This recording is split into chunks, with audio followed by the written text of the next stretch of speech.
Hey everybody, in this video I'm going to be showing you guys how to change phone number on your Wise account. So before we get started, I just want you guys to like this video and subscribe to our YouTube channel for more amazing helpful content like this.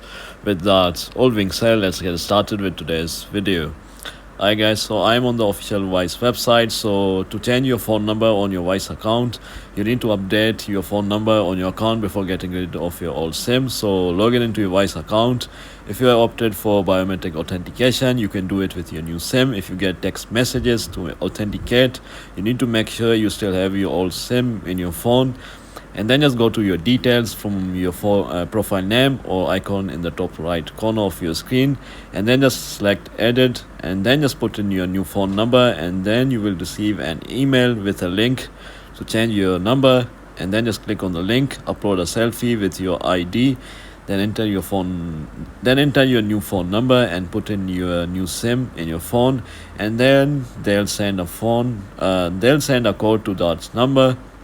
And then you have to just follow the simple steps to register your new number for two-step verification. So this is how you change your phone number on your Wise account. If you found this video to be helpful guys, then thanks for watching, and I'll see you in the next video very soon. Peace.